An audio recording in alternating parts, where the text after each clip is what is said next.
बिस्मिल्लाहिर्रहमानिर्रहीम। शुरू अल्लाह का नाम लेकर जो बड़ा मेहरबान निहायत रहम वाला है। दोस्तों, आज हम बताएंगे 7 गलतियां जो हम टॉयलेट जाते वक्त करते हैं, इससे बचना बहुत ज़रूरी है। और साथ ही बताएंगे बैतुल खला की सुन्नतें। तो चलिए हम वीडियो को शुरू करते हैं। पहली बात कर लेते हैं बैतुल खला की सुन्नतों के बारे में। इस दुनिया में इंसान आता है तो उसके साथ ही कई ज़रूरतें साथ आती है, और ऐसी ज़रूरतें जो वक्त पर पूरी ना हो तो इंसान जीने मरने की कगार पर आ जाता है। और इन्हीं तमाम ज़रूरतों में वॉशरूम या टॉयलेट जाना, पैखाना या पेशाब करना है। लेकिन उस वक्त जब आप इन ज़रूरतों से फारिग हो रहे हों, तब आपने कुछ बातों का ध्यान नहीं दिया तो आगे चलकर बहुत नुकसान हो जाता है। इसलिए इस्लाम ने यहाँ भी रहनुमाई की है कि एक मुसलमान को वॉशरूम जाते वक्त और उसके अंदर और निकलते वक्त किन किन चीज़ों का ख्याल रखना चाहिए। तो यहाँ पर हम उन 7 गलतियों का जिक्र करेंगे जो हम आम तौर से टॉयलेट के वक्त करते हैं। पहली गलती, दुआएं ना पढ़ना। जब हम दुआएं पढ़ लेते हैं तो अंदर मौजूद शयातीन और हमारे बीच एक पर्दा बन जाता है, जिससे हम किसी भी तरह का नुकसान से बच जाते हैं। जैसा कि आप जानते हैं कि फला पर कुछ आसीब का असर हो गया है, तो कई बार इसी लापरवाही की वजह से होता है। इसीलिए दुआओं का खास एहतमाम रखें। दूसरी गलती, सर ना ढकना। हमारे नबी सल्लल्लाहु अलैहि वसल्लम की ये आदतें शरीफा थी कि सर ढक कर बैतुल खला जाते थे, क्योंकि सर ढक कर जाने में कई बीमारियों से हिफाजत रहती है। जैसे उलेमा ने लिखा है कि जो सर ढक कर ना जाए तो उसको भूलने की बीमारी पैदा हो जाती है, और एक दूसरी बीमारी ये भी है कि बाल झड़ने लगते हैं, और ये दोनों बीमारियां आजकल आम है। इसलिए सर ढक कर वॉशरूम जाना हमारे लिए रूटीन होना चाहिए। तीसरी गलती, किबले की तरफ मुंह या पीठ करना। किबला यानी जिस तरफ रुख करके हम नमाज पढ़ते हैं, उस तरफ मुंह या पीठ करके वॉशरूम में नहीं बैठना चाहिए। चाहे आप मैदान में हो, खुले में हो या किसी बिल्डिंग में हो, हर हाल में आपको किबले की तरफ ना रुख करना है और ना ही पीठ करना है। चौथी गलती, इत्मीनान से फारिग ना होना।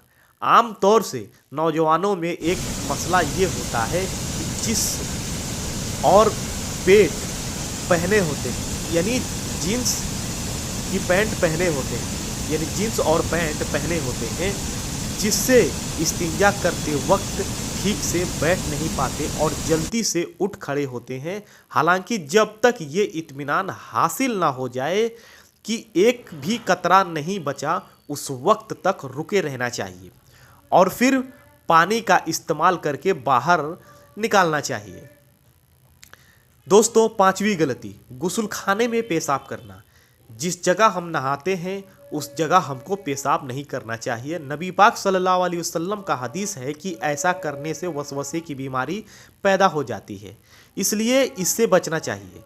अगर बाथरूम पक्का है तो अलग बात है, पानी डालने से बह जाएगा, लेकिन बेहतर है उस जगह को पेशाब करने की जगह ना बनाएं। और अगर बाथरूम कच्चा है फिर तो बिल्कुल ऐसा करने से बचना चाहिए। छठी गलती, खड़े खड़े पेशाब करना। हमारे नबी पाक सल्लल्लाहु अलैहि वसल्लम हमेशा बैठ कर ही फारिग होते थे, इसलिए यही तरीका हर मुसलमान का होना चाहिए कि वो बैठ कर ही पेशाब करे। लेकिन ऐसी जगह पर है जहां खड़े होकर करना मजबूरी है तो कर लें, लेकिन इस बात का ख्याल रखें कि कपड़ों में गंदगी न लगने पाए। सातवीं गलती, बाहर निकलने की दुआ ना पढ़ना। यानी जब भी टॉयलेट से बाहर निकलने की दुआ जो नहीं पढ़ते हैं, वो सातवीं गलती है।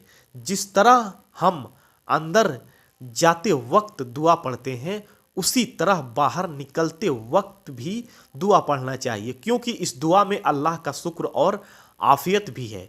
कि कुछ लोग ऐसे होते हैं जिनको फारिग होने के लिए दवाइयाँ खानी पड़ती है, इसलिए ए अल्लाह तूने मुझे सेहत अता की जिससे आसानी से तकलीफ़ दे चीज़ अलग हो गई।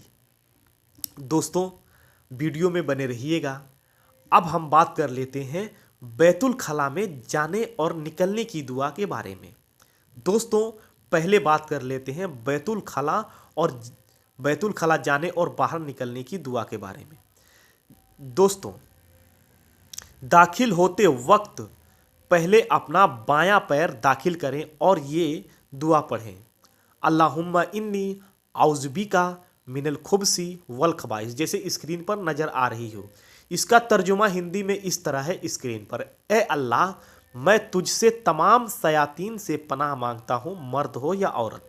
अब दोस्तों बैतुल खला यानी टॉयलेट से निकलने की दुआ, बाहर निकलते वक्त पहले दायां पैर बाहर रखें और ये दुआ पढ़ें।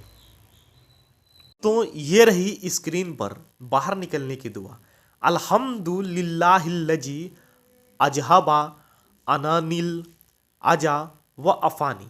दोस्तों इसका तर्जुमा यह है, तमाम तारीफ़ें उस अल्लाह के लिए है जिसने मुझसे तकलीफ़ दूर की और मुझे आफ़ियत दी। तो दोस्तों ये थी आज की वीडियो अगर पसंद आई हो तो वीडियो को दिल से लाइक और हमारे यूट्यूब चैनल को सब्सक्राइब जरूर कीजिएगा। मौला ताला से दुआ है कि मौला ताला में कहने और सुनने से ज़्यादा इस बात पर अमल करने की तौफीक अता फरमाए। आमीन।